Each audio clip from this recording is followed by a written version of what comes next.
на България в еврозоната би било пълна катастрофа.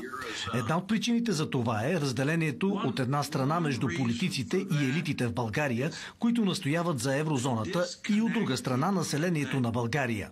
Общественото мнение иска да запазим лева и да запазим валутния борд, защото той работи. Така че е глупаво да се опитвате да го промените. И още нещо. Някой в България знае ли името на министър-председателя ви? Вероятно не. През последните 3 години в България имаше 6 парламентарни избори, като 4 пъти от 6-те не успяха да съставят правителство. Има дълбоко недоверие към политиците и дълбок цинизъм към политиката в България. Очаква се само около 30% от имащите право на глас в страната да гласуват. Това е истински проблем. Държавата се управлява от хора, за които никой не знае кои са. Никой не е гласувал за тях наистина. И те настояват да се махне лева и да вземете еврото. И между другото, няма абсолютно никаква нужда от евро, защото с системата на валутния борд, която, както знаете, проектирах и помогнах да се създаде през 1997 година, левът наистина е клонинг на еврото. Така че, защо формално да сте в капана на еврозоната и да се откажете от възможностите, които имате, като запазите валутния борд и лева? Защото левът е същото като еврото. Аргументите са много и един от тях е корупцията в България. Експерти твърдят, влезем ли в еврозоната и корупцията ще намалее. Така ли е според вас? Това е нелепо. Това е глупав аргумент от хора, които нищо не разбират. Корупцията ще върви нагоре, а не надолу. За нормалните българи, които не са крадци и корумпирани, т.е. обикновените българи, а не политическата класа. Разбира се, знаем, че политическата класа е тази, която участва в корупцията. В крайна сметка ще получите цифровизирано евро, цифровизирана валута на Централната банка. И какво ще означава това за българите? Ако имате еврото, това означава, че Брюксел и Франкфурт ще могат да контролират всичко, което правите. Ако на Брюксел не му харесва за какво някой харчи парите си, ще може да го спре и да го замрази. Така че цялата поверителност в крайна сметка ще бъде загубена, ако влезете в еврозоната.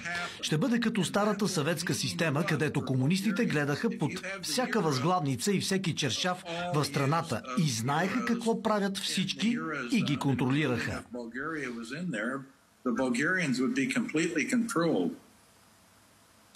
И все пак нека не забравяме, че еврото е валута в едни от най-развитите страни в Европа и там не се оплакват от подобни процеси, които вие описвате. И още един аргумент.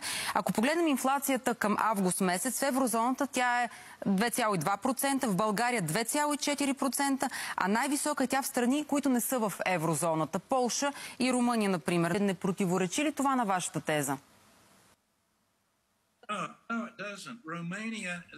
Не, напротив. Румъния и другите 7 държави, които не са в еврозоната, а в Европейския съюз, нямат валутни бордове. България е напълно уникална. България всъщност има най-добрата система от целия Европейски съюз. И тези, на които помогнах да го установят, бяха Естония и Литва. Те влязоха в еврозоната и мисля, че това беше грешка.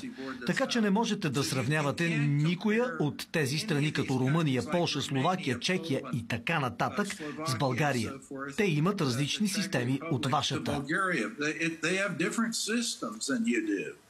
Добре, нека да вземем за пример Хърватия. Те последни въведоха еврото и изглежда доста доволни от това решение. Вие заговорихте за тревогите на хората и те като че ли са свързани основно с цените. В Хърватия инфлацията не се оказа кой знае какъв голям проблем, а и Българската народна банка също твърди, че няма да има ръст в цените. Какво мислите за това?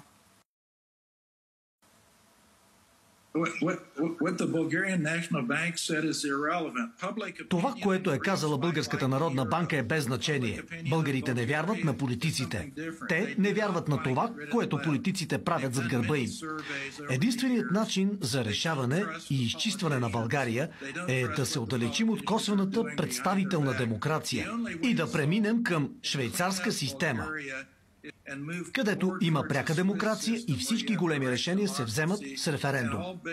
Защо според вас едва 30% от българите ще гласуват на изборите? Това не е демокрация. Това е виц. Това е виц. Виждам, че следите политическите процеси в страната ни. Знаете, че идват избори. Кажете, има ли връзка между липса на правителство и икономиката на страната ни? Не. Причината да нямате стабилни правителства е, че българите са умни и знаят, че всички са мошенници и корумпирани. Политическата класа е напълно корумпирана и българите не й вярват. Ако погледнете как стои страната икономически, това е много интересно, защото Европа е в катастрофална ситуация. Според прогнозите на Международния валутен фонд, за средния темп на растеж през следващите 6 години, в еврозоната ще бъде само 1,25% на година. Сега идваме в България. Тук се очаква 2,75%. Така че от гледна точка на икономическия растеж през следващите 6 години, средният темп на растеж, прогнозиран от Международния валутен фонд за България, е много по-висок от този в Европа. Тоест, според вас е по-добре да няма правителство в България, така ли? Бих казал да. Ако правителството просто изчезне в България, ще бъде много по-добре.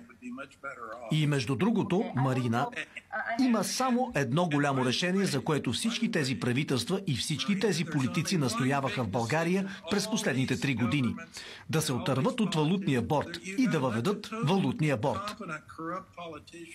Това показва колко са некомпетентни. А той се оказва единственото, което работи в България.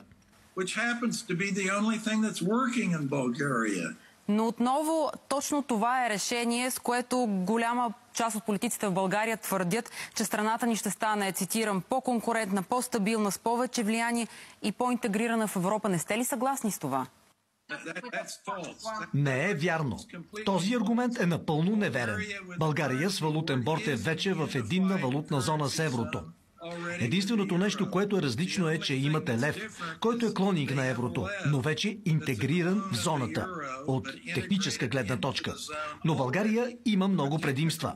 Ако нещо се обърка с еврото, българите могат да сменят котвата, която имат към щатския долар, златото или нещо друго. Така че България има огромна застраховка, която другите формални членки на еврозоната нямат, защото са в капан. България не е в капан.